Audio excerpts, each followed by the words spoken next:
Welcome to the Stablecoin podcast. I'm your host, Maday, head of payments at the Al Grant Foundation. I get to sit down with people building the future of money, operators, regulators, founders, and the thinkers and shapers of the new financial services. For our first episode, we have Ben Milne, from the founder and CEO of Brale. Before we get started, the views expressed here are those of the host and guests and don't necessarily reflect their organization. This podcast is for information purposes only and is not legal, financial, or investment advice. And with that, let's jump into this conversation, my friend. It's been a long time coming. Ben, welcome. Thank you. It has been a long time coming. I feel like we were just saying maybe 6 months since we saw each other last or talked. And so I'm grateful to be here. Thanks for having me. Congratulations on the huge success that you guys are having at Brale. You guys are really changing the way that things work from a stablecoin perspective. And with that, I think, a good place for us to start, especially for somebody like you, is, give us a quick intro about yourself. But also, I love the fact that you came from a very traditional payments background and kind of like that transition for people that are probably on the same kind of journey like yourself and like myself that came from traditional background. So let's just kind of start with like an intro about yourself, about Brale, but then like give us like that transition point, like how you kind of made the transition from traditional payments to like working with stablecoins. Well, first off, let me say I am amazed I've been doing this long enough that my background is now traditional payments. There was definitely a time when I could not get a meeting anywhere with anybody who knew anything about payments as I was like getting started in life. Um, by way of background, I'm a founder. I build things, and I feel like I build things that I am most inspired by and want to be close to. I only work on things that I really care about and that I think are important to have in the world. When I was a much younger man, that were things that got me closer to music. And as I started growing and finding some other technical challenges that I thought were worthy of spending 5 or 10 years on at a time, that's kind of how I got into payments in the first place. It was really just unwinding what I thought was maybe a multitude of complexity that increased fees. And, as I started working on those problems, my life kind of unfolded. And changed in a really meaningful way because I think initially I misunderstood how big the problems actually were. And I worked on Dwala for maybe about 10, 12 years. And I left that company on a full-time basis. I think it was 5 years ago, is when I transitioned out of management. And as you know, with year-long transitions, those start far before everybody else knows about them. And so, I'd been working on it a long time before. And so that allowed me, I think, to think about the world a little bit differently as I got a little bit of space and started to think about maybe what I could contribute to the world.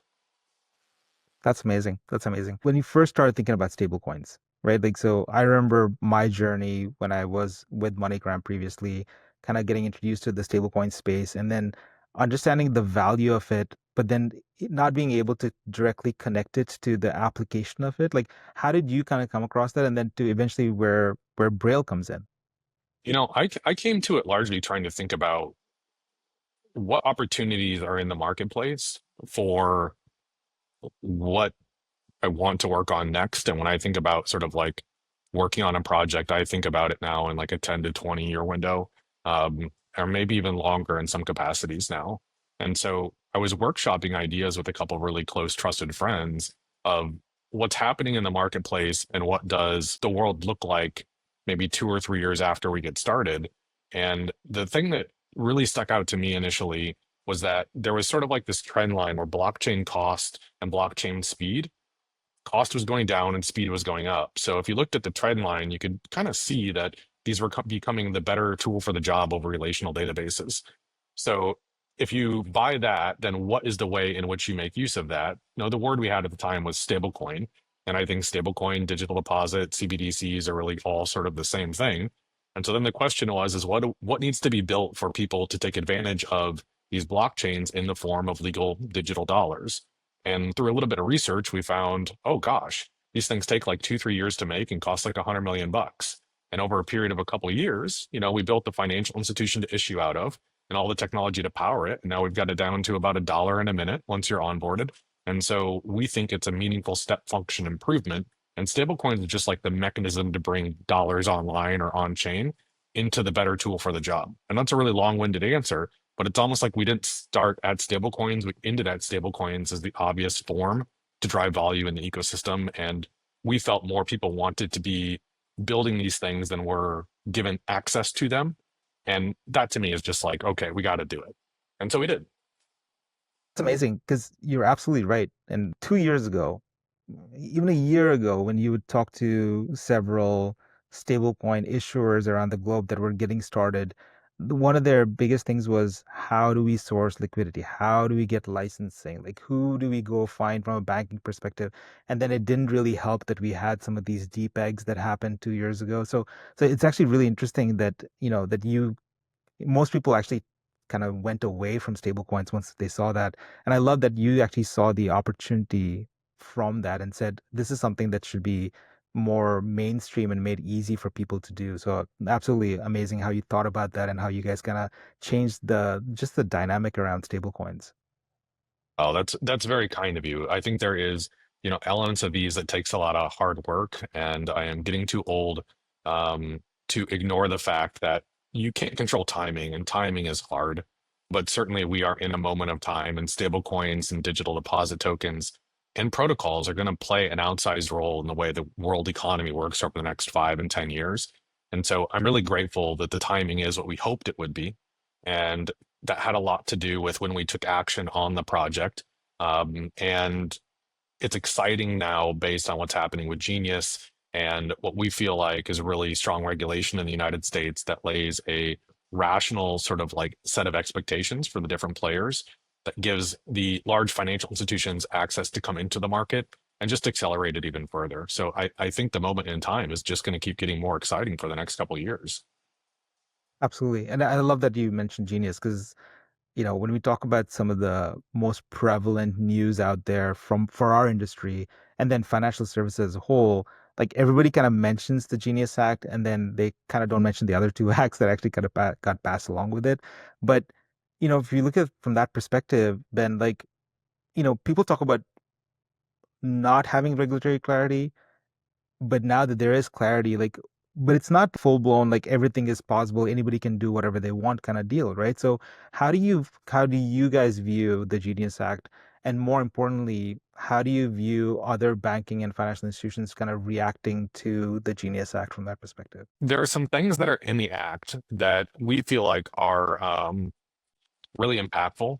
And if we kind of think about what came first, our view is that stablecoin issuance was actually a well-regulated thing already in the United States through regulating exchangers that exchange basically fiat dollars for digital dollars in the form of a stablecoin. And that sort of structure is also the structure that Circle uses. Um, and we feel actually works quite well in the US regulatory climate and allows you to get to market alongside existing banking regulations. And that's fantastic. And so, we spent years getting those licenses, and that's the way that we operate under the purview of the State Department of Banking in the jurisdictions in the US where we operate. And then, we'll operate internationally under, kind of like a similar structure where we are not interested in making loans or anything like that. When we take in funds, our interest is in them going into the reserves under something called permissible investments. And I think this is really important because if you are engaged in sort of like the business of banking and the business of money transmission and running or managing reserves in different structures, permissible investments is very easy to understand. It's just a certain grade of asset that backs basically the assets that you're creating, not complex. But one thing that is relatively complex is how financial institutions or banks, alongside their existing regulators that maybe they've had for decades or even much longer than that, basically give them permission to utilize new technologies or engage in those workflows. That was really, from my perspective, the biggest problem that Genius just totally throws away. It's like one of the issues that we had with real-time payment systems 10 years ago was that the banks didn't know who was going to regulate it. And without the equivalent of someone from the FDIC saying, hey, you can use this, and this is how you should use this, and this is how it's going to roll up into your reporting, and this is how settlement works, and we've approved all of it. Well, that basically stopped the progress of real-time payments in the United States from my perspective. But now you have folks from the Fed standing up in public, basically saying this is why stablecoins are great. This is why protocols are great. We think reducing friction and increasing access to the dollar are great. When that's coming from really the top and from the banking regulators, I feel like the step function change in terms of time is just incredible how much faster these things are going to go. That's what I feel like really changes with Genius is that the gates open for them to participate and use the new technology in ways that before they had to wonder, well, can we? Well, now they don't have to wonder. We got the rules of the game. 100%. I've always said this in the past, and I think we all know this in our roles in our everyday lives, right? Which is the worst thing usually for any chief regulatory officer or any chief financial officer in a financial services institution of some sorts is maybe, right? Like if they have a clear yes or a clear no, they can easily operate against that. But the moment it's a gray area, they will almost always default to the no because it's the safest bet for them, right? It's interesting because one of the when I was at MoneyGram, that was one of the biggest challenges is that every different states actually viewed stable coins differently from the perspective, especially from a permissible investments PI perspective. And that made it so interesting because MoneyGram at that point had MTLs in all 50 states, so but you're absolutely right. The clarity that that gives is absolutely, it is amazing from that side. Um, you know, I think from a Braille perspective, kind of bouncing back to Braille, there's more than just stablecoin issuance that I feel like Braille does. Can I elaborate a little bit more on the cross-chain stuff, et cetera, that happens with Braille, like which I think is really key because in addition to just issuing stablecoins, they're really the velocity across multiple environments is so important to how well they're used. And maybe you can kind of shed some light on that. Yeah, I'd be happy to. I think Braille's had a unique perspective because if you think about that world where it takes years and hundreds of millions of dollars to make a project successful, you're normally starting with a small group of maybe 4 or 5 companies that are kind of coming together to do different aspects. Things like, who's doing the market making, who's doing the issuance, who's managing the on-ramp and off-ramp for B2B wholesale, who's doing things like consumer on-ramp and off-ramp in the United States, and then who's doing it outside of the United States. Where Braille really embodies this concept of like stablecoins are for everyone. So what just needs to be in place to unblock people or developers or businesses? So all of our programs they're built bottoms up. And so if you think about it in a bottoms up world, the people who are payments companies, embedded finance, or financial institutions who actually need help are the ones that are building on mini chains. They've already chosen the chain for chain like or chain attributes that are important to them. And many times when developers come in, they kind of know where they want to build. But one of the big challenges is if you're stuck in that ecosystem and you can't get to other ecosystems, it stops the dollar from being as portable as it should be or stops the stable coin. And so our approach has been to build basically systems for managing mints and burns and swaps across, I think we support 14 blockchains. There are 8 more being developed right now. We integrate with all of them directly. We manage our own infrastructure, so there's no one else behind the scenes that we need to sort of like go ask for permission to integrate new infrastructures. And those range all the way from Solana and Stellar to standard EVMs like Base, to more provocative things like Canton. And our view just generally is like the money should be on whatever protocol it wants to ride. And so we put a lot of time into that. We also operate our own on-ramps and off-ramps. And I think we severely underestimated the demand for high quality on-ramps and off-ramps for bespoke stablecoins. It is unlike anything I've ever seen in Ether. It is crazy though. Like I love how you guys have built everything, but can you like a lot of people don't often understand that last point you made. I've actually had this conversation with folks where I said like, you really need good on and off ramps, and somebody has said to me, well, I mean, just on ramps, right? Why do you need off ramps? And I'm like, well, how do you think people are going to use this, right? So can you elaborate on that? Because like, and how do you define a good on and off ramp? I mean, I think good is always depending on who's using it. We have lots of clients who utilize us for on-ramping and off-ramping into Braille issued stables, but also Circle and Paxos issued stables. And those clients like using us because we are not issuer specific in terms of our on-ramps and off-ramps. And our accounts that live at, Brale.xyz, or we have like a business account. And you can effectively on-ramp and off-ramp, infinite amount of money via wire and via other on-chain transactions and swap between chains and also tickers at 0 basis points. We think this type of design is very important because it mimics more of like commercial wholesale clearinghouses with like actual, fiat dollars, where the rates in order to get between these different things is just so low that it's almost like meaningless. And in a stablecoin world, a lot of the things that we found before were simply that folks were charging 2 or 5 or even 25 basis points on swaps between stables, which to me is like, it's just restricting the use cases. Like big businesses can't get in at those swap rates. So just subsidize it to help, get the bits flowing, if you will. And so that's been of high value for us on the B2B side. And so I think we've got one of the best B2B on ramp and off ramps available in the United States. I think we're just excellent at that, specifically for staples. If you're using utility tokens or other types of tokens, or that's not our specialty, but for stables, especially USD backed stables, we're really excellent there. And we have a product called Brale.io, and it lives at Brale.io, which has been sort of like trying to get off the ground. And the reason it hasn't is because the demand has outstripped supply. We went to go out and do a design cohort, and the number of companies who came in and said that they wanted access to it was like 10 times what we thought. So we have to staff up to run the cohort. But generally speaking, for that particular workflow, they're servicing end users directly to self custody wallets. Hmm. So that workflow is totally different from an on-ramp perspective than a B2B on-ramp where a business is on-ramping, $1 or $2 million of their own money, transacting the way that they want to transact, maybe swapping back and forth between chains, paying vendors, so on and so forth, and then just getting back out to their sort of US corporate bank account. Very different workflows. And to be honest, they also pass through different financial institution partners. And in today's day and age, it's much easier to build with multiple financial institutions at the same time in order to optimize for the best on ramp and off ramp experience possible. Yeah. From a B2B perspective, is there like certain verticals that you guys kind of target, or are you just like, is it more inbound where you're like saying like, hey, I'm seeing a lot of inbound leads come in right now, so really targeting a vertical is not something that we're focused on. Like, how do you guys kind of look at that whole customer acquisition piece?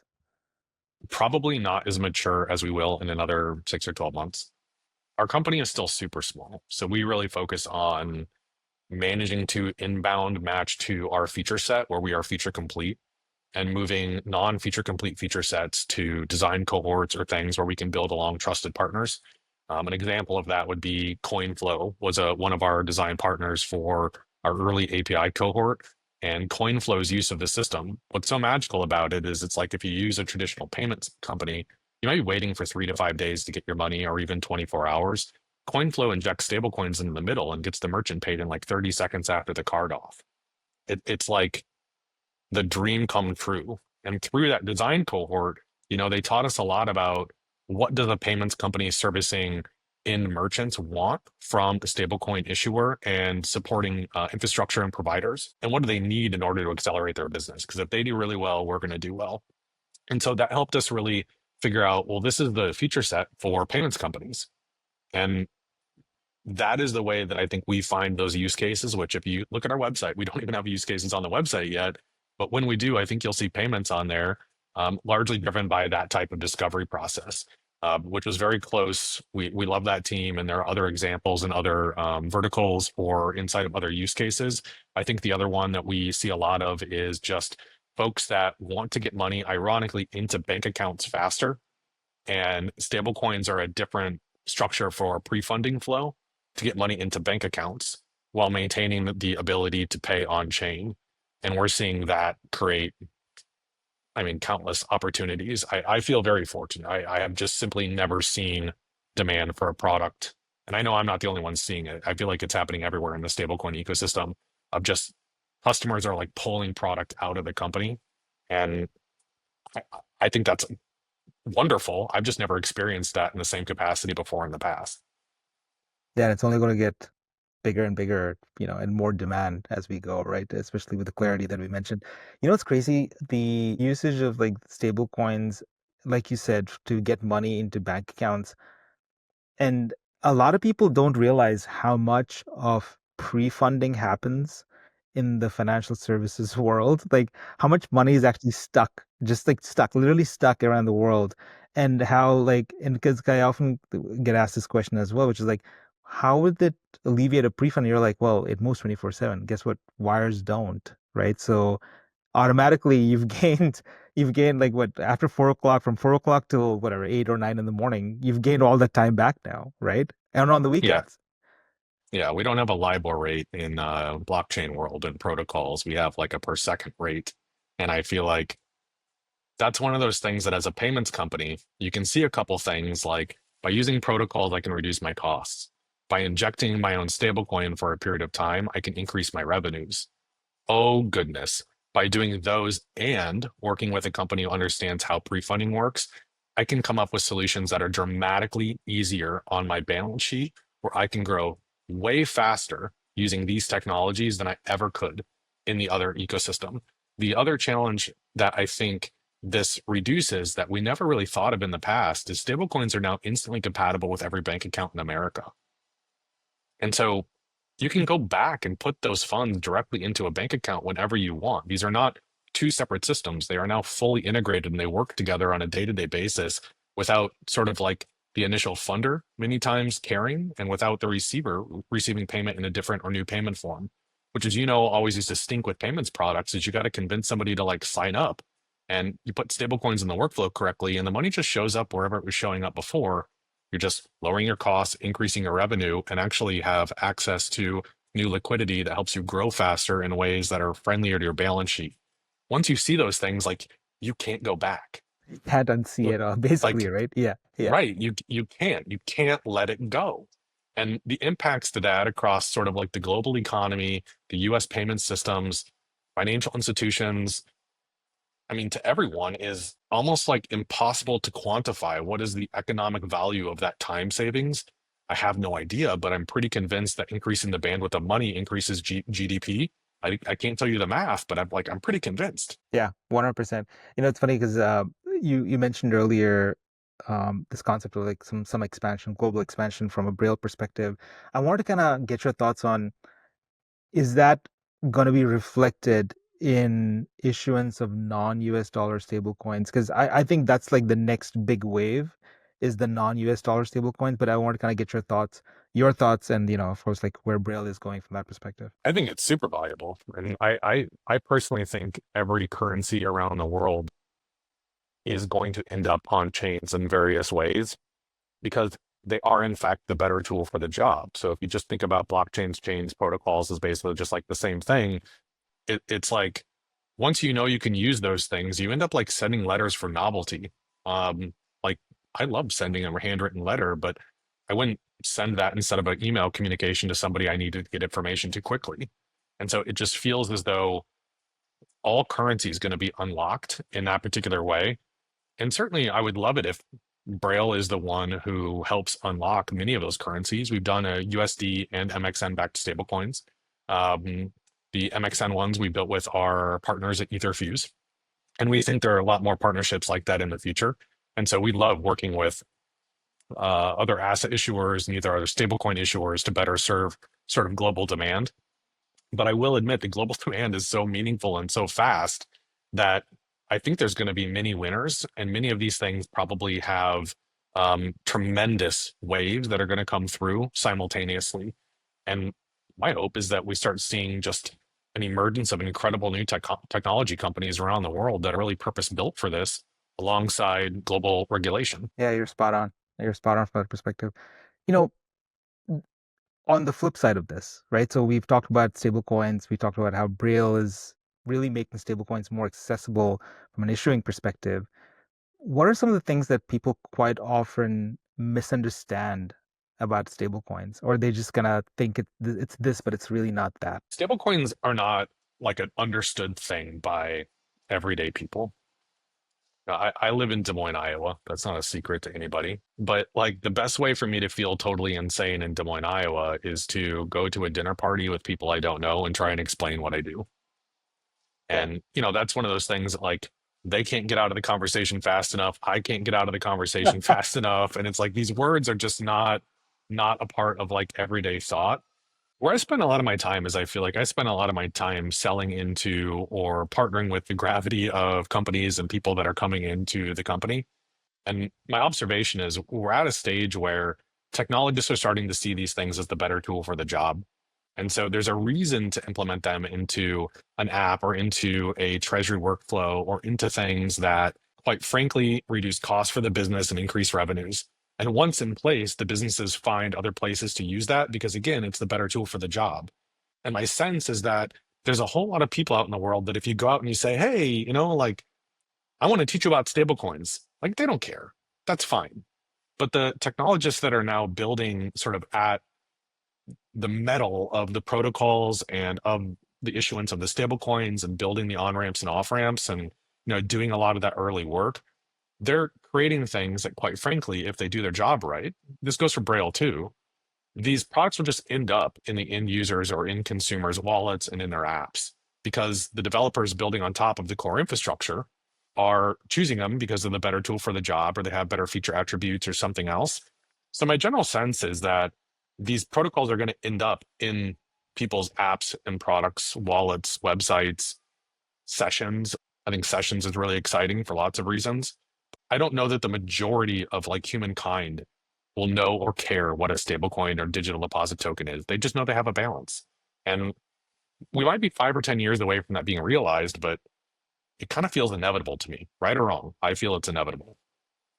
I agree. One thing that you, me, probably everybody that has some, even people that probably store money underneath their mattress want is they want to go to sleep with X amount and they want to wake up without that amount changing for no reason, right? Like that's the core thing. And you're absolutely right. If stablecoins do that, who cares how it actually done? As long as it's all of a sudden they wake up and it's like it not 80% less and they're like, what happened? Right. So I think I completely agree with you on that from that perspective. I think there's definitely some other topics that we should cover the next time we catch up, like from an agentic commerce perspective.